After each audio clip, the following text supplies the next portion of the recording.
house of time. Meet a stranger, jump right in your climb. Waking up on your sofa next to half-filled bottles from last night. I don't even know where we are. I'm naked and I don't know you. But if you want.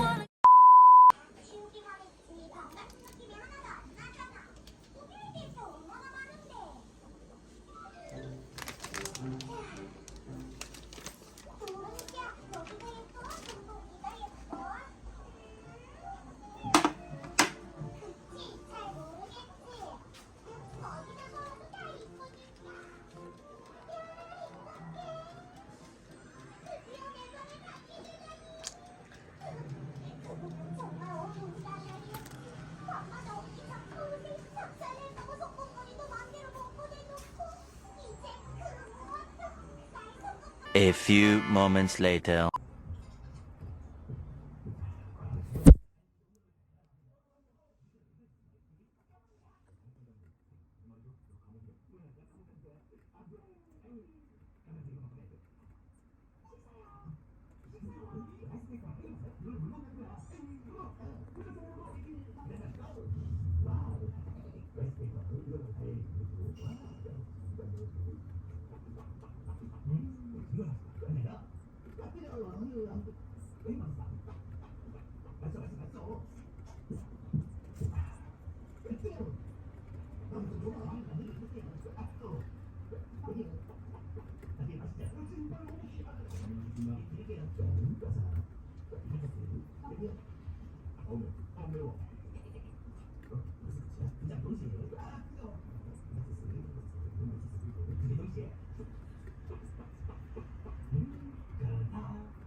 Oh my gosh! So, ayun na nga mga bebs. Welcome back sa aking channel. It's already Wednesday.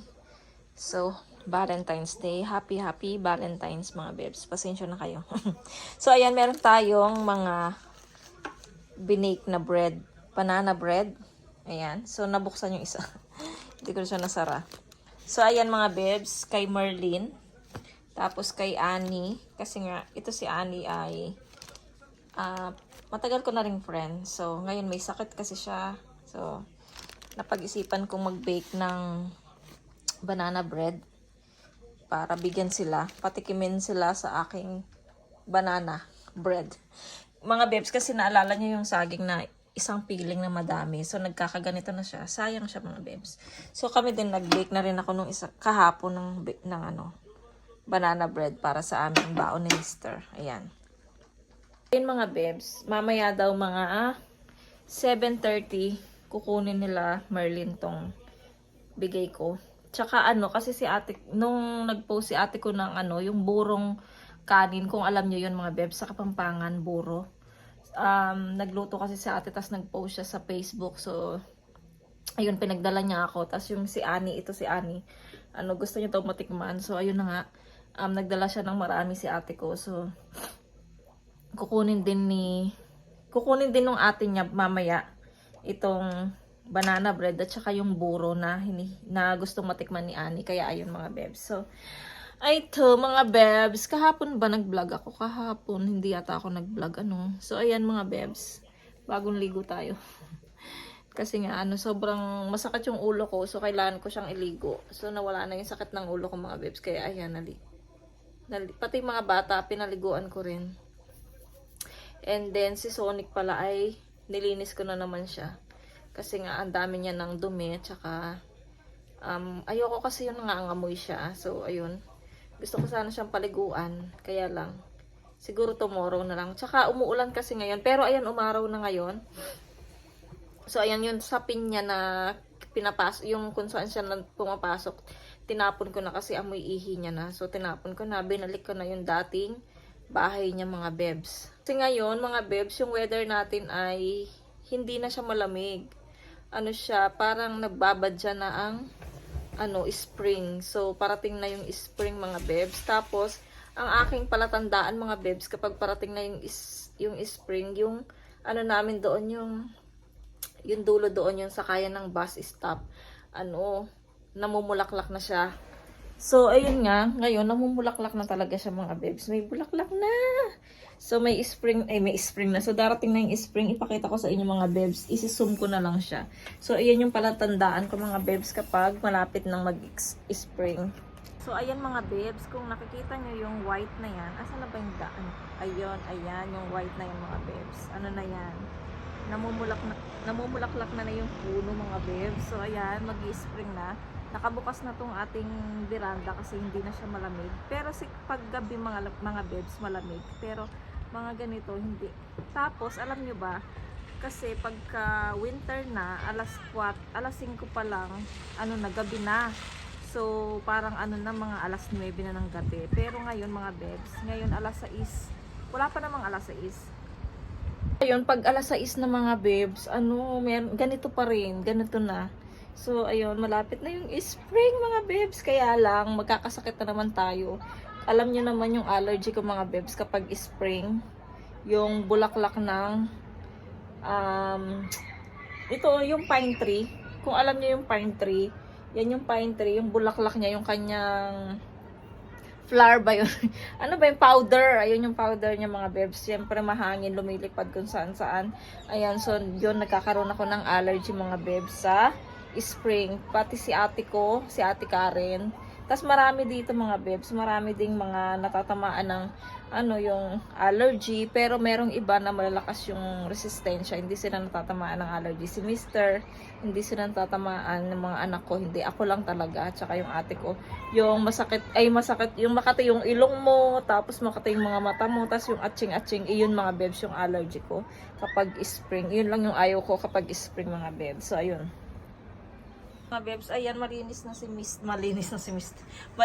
Sonic, mga bebs. Tingnan natin. So, ayan na siya. Malinis na siya. So, tinapon ko na yung damit na kung saan siya pumapasok kasi hindi na malamig. So, okay na. Naninibago siya, mga bebs. Nahanap niya yung kumot niya. Tinapon ko na. Sorry, Sonic. Hindi na kasi malamig. So, ayan, malinis na. Kanina, ilang minuto siyang nag-iinom ng tubig. Inom ng tubig, mga bebs. Ayan, so naninibago siya sa bahay niya. Pero iyan naman talaga yung bahay niya. Ayan, oh. Valentine's nga ngayon, mga bebs. Si Mr., maaga ko na siyang binilhan nung regalo ko. Yung regalo naman, it's chocolate lang. So, binilhan ko na siya noong last week 9. So, andito yung kanya, binigay ko na sa kanya, mga bebs, yung ito. So, ito lang yung binili ko sa kanya, mga bebs. So, ayan. Kasi dito sa Korea, yung mga lalaki ang nagbibigay yung mga babae pala, ang mga nagbibigay ng chocolate sa mga jowa nila. Tapos, ito pala, mga bebs, yung yung buro na sinasabi ko sa inyo. So, ito yung buro, mga bebs. Ito, hinatian ko na si Annie. Ay, ito yung buro na bigay ni ate. Ayan, mga bebs. Ang sarap niyan. Masarap sana kung meron akong okra, meron akong sitaw, meron akong talong, ganun. Ang sarap sana yan. Tapos, piniritong isda. Kaya lang wala akong ganun, mga bebs, eh. Ayan. So, ito naman yung ulamin namin mamayang gabi. Yung nakamarinate na pork na. Ayan. Tapos, ito, pakagawin ko tong menudo, mga bebs. Hihiwain ko to ng maliliit. Ayan, tapos bibili na lang ako. Kasi nga walang, nag-ingay. So, kasi nga wala kaming liver. So, bibili na lang ako ng liver spread sa Sunday, mga bebs. Ayan, lulutuin ko siya ng menudo. So, ayan, mga bebs. Later na lang, mga bebs, mag-relax muna ako. Sobrang pagod. Kasi inayos ko na, ipakita ko sa pala sa inyo. Ayan, mga bebs, inayos ko na naman yung ating kwarto. Kahit na maliit lang siya, paikot-ikot. Kasi nga, itong pinto, hindi siya nagbubukas ng medyo malaki. Tapos yung dati meron dito, 'di ba, yung maliit na cabinet lang na ano, hindi naman siya nagsasara. So ang ginawa ko, tinanggal ko siya diyan, tapos nilagay ko siya dito. Nung nilagay ko siya dito, hindi siya nagbubukas masyado. So hanggang dito lang siya nagbubukas. Kaya ngayon nagbubukas na siya. So ayun mga bebs, ito na nga, dito ko nilagay itong Durabox na dati ay nandoon. So, itong pantihan ko na dati nandito, pinagpalit ko lang sila.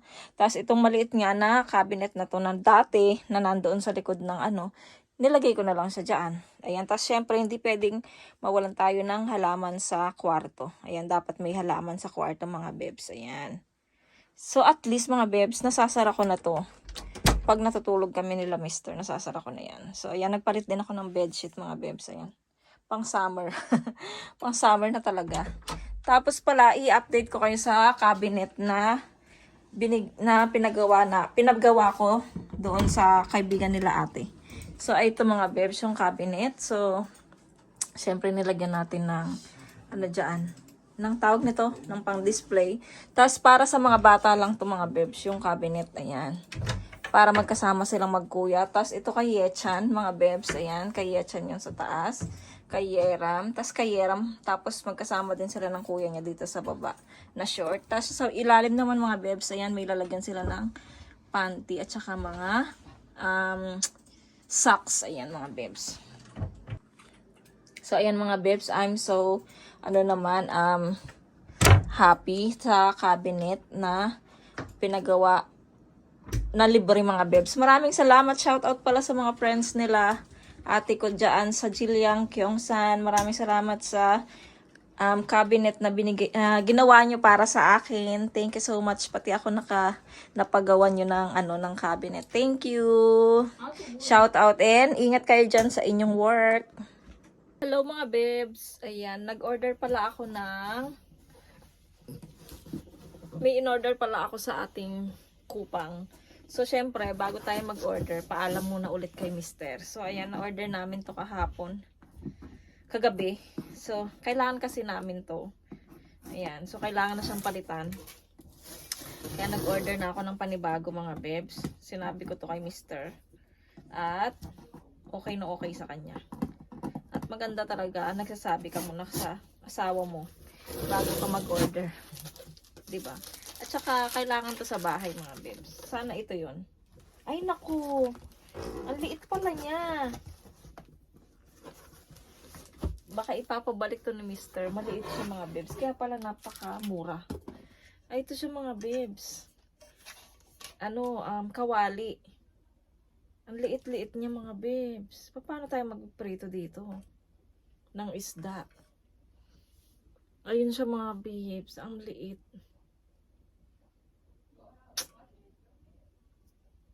Ano pa siya? Tepal siya, mga bebs. O, tepal. Pero maliit siya. Ang gusto kong kawali, mga bebs, yung dati kong kawali, yung ganyang kalaki. Kasi nga, kaya namin papalitan yun. Kaya ako bumili nito, mga bebs. Kasi nga, yun dito niya, may gas-gas na. So, ayaw ni mister yun. Parang, hindi na siya healthy para gamitin. So, ayaw ni mister yung ganun na ginagamit namin. Yung may mga gas-gas na doon sa yun dito, ayaw niya na yun. So, kaya pinatapon niya na yun. Kaya, bumili kami ng panibagong, kawali. Pero, mali naman yung nabili natin. Yung size niya, ang liit-liit. Baka pwede pa tong, ibalik. Ano pa naman to mga bebs? 23,000 won. So, medyo, din siya. Mga 800 pesos. Tama ba? Kasi nga, pag 30 it's 1K. So ayun, naliligo pa si mister. Medyo maaga siyang dumating kasi nga wala silang overtime. So sakto nandyan siya. Ipakita ko muna sa kanya to. Pagka hindi niya gusto, pwede namin ibalik ito, mga bebs. Ayun. So wait natin si mister. Mga bebs, sabi ni mister, okay na daw to sa akin. Okay na daw yan. So pang prito ng itlog, pagka magpiprito ko ng isda, hiwain ko na lang daw para magkasya. So, ang gagawin ko, hugasan muna natin siya, tapos pakukuluin ko siya ng tubig na may suka. So, ayun mga bebs.